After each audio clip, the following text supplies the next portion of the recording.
Ya conocemos acerca de las enfermedades inflamatorias intestinales. En el día de hoy vamos a hablar acerca de la enfermedad de Crohn. La enfermedad de Crohn es una enfermedad que comparte todas las cosas comunes de la enfermedad inflamatoria intestinal, que produce diarrea crónica, que produce pérdida de peso, que produce deficiencias vitamínicas, pero tenemos que conocer qué es lo que afecta al intestino para poder saber cuáles son los síntomas particulares de esta enfermedad.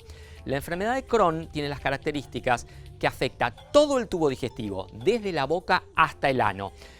Y afecta en parches, sectores afectados, sectores libres de enfermedad, sectores afectados y sectores libres de enfermedad. Y se manifiesta por una lesión que se llama transmural, es decir, que afecta todas las capas del intestino, desde la mucosa hasta la serosa externa. Entonces, cuando hay una crisis en la enfermedad de Crohn con inflamación de toda la pared del intestino, se pueden provocar perforaciones. Si un pedazo de intestino está apoyado sobre otro pedazo de intestino y se produce una perforación, se van a conectar mediante una fístula. Estas fístulas generan cortocircuitos dentro del intestino, donde el contenido gástrico que debería estar llegando hacia el final del intestino puede volver a través de una fístula, generando parte de la diarrea crónica, generando muchas alteraciones a nivel digestivo. Entonces estas fístulas, si son entre intestino e intestino, va a generar una circulación anormal del contenido digestivo. Puede ser desde el intestino hacia la piel, esto es muy común alrededor del ano, que la inflamación del ano genera fístulas perianales, es decir, que al lado del agujero del ano hay otros pequeños agujeritos por donde se puede perder materia fecal. Esto es muy doloroso, es muy molesto, que requiere un tratamiento en ocasiones quirúrgico. La enfermedad de Crohn aparece, al igual que las enfermedades inflamatorias intestinales, en un paciente con una predisposición genética, que una dieta particular generó un desencadenamiento, o el estrés o el cansancio pueden provocar que aparezca una recaída de la enfermedad. No se sabe cada cuánto se producen las recaídas. Un paciente puede tener un debut del Crohn, se estudia, se diagnostica mediante una endoscopía con biopsia, puede estar 10-15 años sin tener una crisis y por algún motivo en particular que le sucedió en la vida aparecer una crisis. Entonces hay pacientes que tienen crisis más seguido, hay pacientes que tienen crisis más espaciado.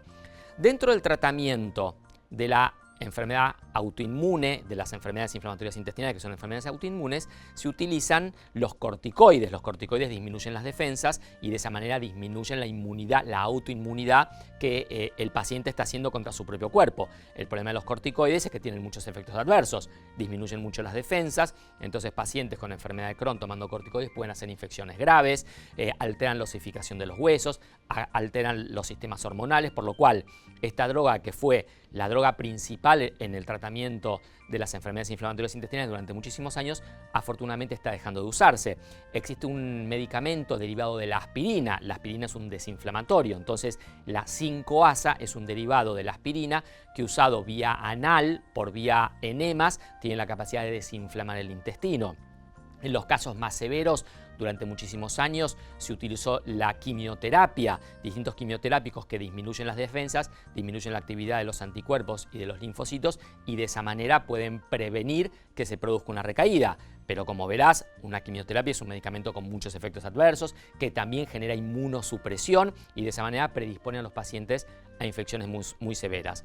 Hoy en día existe una nueva terapéutica, afortunadamente, que se llaman terapias biológicas, por ejemplo el infliximab, que es un anticuerpo monoclonal, es decir, fabricamos un anticuerpo contra determinadas sustancias que luego desencadenan la enfermedad de Crohn. Por ejemplo, existe una sustancia llamada factor de necrosis tumoral que, por motivos desconocidos, algunas células del sistema inmune producen, que nos afectan profundamente. Entonces, el infliximab tiene la capacidad de bloquear al factor de necrosis tumoral y de esa manera no se producen recaídas de la enfermedad. Otro beneficio del infliximab es que tiene la capacidad de disminuir la actividad de los linfocitos activados.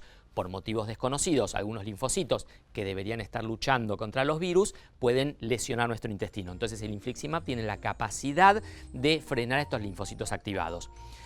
Uno de los desencadenantes de las enfermedades inflamatorias intestinales y la enfermedad de Crohn en particular son las alteraciones en la microbiota. Recuerdan la microbiota, que hablamos mucho de lo que antiguamente se conocía como flora intestinal, la relación que tiene nuestra microbiota con nuestra salud y con la enfermedad. Bueno, alteraciones en la microbiota por utilización de antibióticos, por una mala dieta, por haber nacido por parto cesárea, por no haber tomado pecho materno, pueden estar relacionados con la enfermedad de Crohn. Entonces, hoy en día hay una serie de tratamientos nuevos tendientes a mejorar la microbiota del paciente, ya sea dando probióticos de manera externa. Hay fórmulas lácteas que vienen con probióticos, hay gotitas que vienen con probióticos, pero el tratamiento más revolucionario que se está usando en muchos hospitales del mundo en este momento es el trasplante de microbiota. La microbiota se encuentra en el intestino y en la materia fecal de los pacientes. Entonces, el trasplante de microbiota no es nada más ni nada menos que trasplante de materia fecal a un paciente sano, sin antecedentes de haber tomado antibióticos, de haber tomado corticoides. Se le saca la materia fecal, se la filtra, se la purifica y se la pasa al paciente enfermo a través de un enema, y de esa manera estamos mejorándole la microbiota y está dando resultados muy promisorios en la mejoría de los síntomas y en la disminución de las recaídas de los pacientes con enfermedad de Crohn.